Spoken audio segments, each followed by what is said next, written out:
She took a bullet for a stranger, then found out he was her long-lost brother.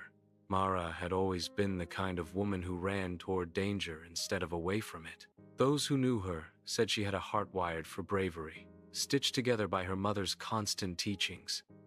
If you can help, help, even when it costs you. She didn't understand how deeply those words would one day shape her destiny. Mara worked as a cashier in a small neighborhood supermarket. She lived quietly, kept to herself, and spent her evenings reading old journals her mother left behind before she passed away. Those journals were her only connection to a past filled with unanswered questions, especially the question of her father and the siblings she was told had died at birth.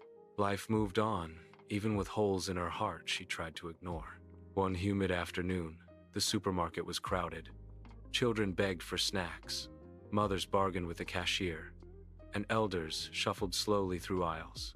Just as Mara was packing items into a bag, she heard something sharp and chilling, a scream. Then a man stormed in, pointing a gun at the terrified customers. Everything blurred into panic, crying, scrambling, pleading. The gunman shouted for money. Mara's manager froze behind the counter. But in the chaos, one man stood directly in the gunman's line of fire. He had been too slow to duck, too shocked to move. His eyes locked with Mara's. Brown, warm, strangely familiar eyes. The gunman jerked, angry and frantic, and his finger tightened on the trigger. Before she even thought, Mara leaped forward. A deafening crack split the air. The bullet tore through her shoulder. The man she shielded screamed her name, yet she didn't even know his. She hit the floor hard, vision flickering, pain spreading like fire. She felt arms catch her, strong arms trembling. She heard someone whisper, "Why would you do that? Why would you save me?" Mara tried to speak, but the world faded. Hours later, she woke in a hospital bed. Sterile smell, white walls, a stabbing pain at her side. Nurses hovered. Police spoke in low voices, but one face stood out. Sitting beside her with unblinking eyes, the man she had risked her life for. He introduced himself as Cade. His voice shook as he spoke. "You saved me. I don't even know how to thank you." His gratitude felt heavy, emotional, too deep for a stranger. When she asked if everyone was safe, he smiled with relief and said yes. Then, a strange silence filled the room. He stared at her bandaged shoulder, then at her face, as though her features were pulling him into a memory he couldn't reach. Later that evening, a doctor entered with the results of Cade's emergency blood test needed, because he had insisted on donating blood for her. But the doctor's expression was unsettled, almost confused. "You two share identical rare markers. Very rare. Almost impossible unless..." He hesitated. Mara's heart raced. "Unless you're close, family." The room froze. Mara's breath caught in her throat. Cade's eyes filled with disbelief. "That can't be," he whispered. "My sister died at birth. That's what I was told." Mara felt the world tilt. Her mother's journals, the missing pieces, the lies. She asked for her mother's box of old letters, always kept under her bed.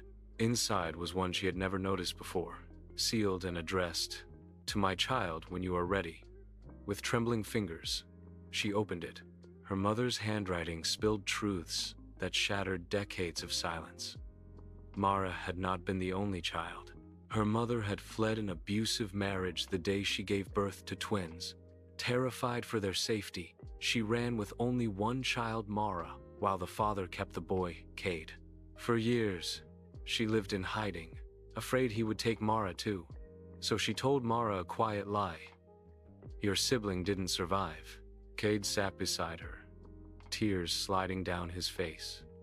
"All this time," he whispered, "all this time we lived separate lives. And the moment we meet, you save mine." Mara reached out, her hand shaking. "I didn't know who you were. I just couldn't let you die." He took her hand gently. "You saved me before you even knew me. What kind of heart is that? Their bond, broken by fear and circumstance, now stitched itself back together in a single, impossible day. The story spread through the hospital staff, then to reporters, then across the internet. Headlines called it fate, destiny, divine alignment. A sister taking a bullet for a stranger, only to discover he was her brother, felt like something the world needed to hear. People cried watching the reunion. Others spoke about the mysteries of life, how blood calls to blood, how courage can uncover truths buried in shadows. For Mara and Cade, the viral attention didn't matter as much as the quiet moment they shared later. Sitting side by side on the balcony of her hospital room, Cade smiled softly. "I lost a sister when I was a baby," he said. "But today, I found her again." Mara leaned against him, tears slipping down her cheeks, not from pain, but from the overwhelming fullness of fate. Two lives, separated by fear, reunited by sacrifice, bound forever by the bullet she never hesitated to take. And for the first time in years, Mara felt her heart, every broken piece of it, finally settle into place. Thanks for watching. See you in the next video.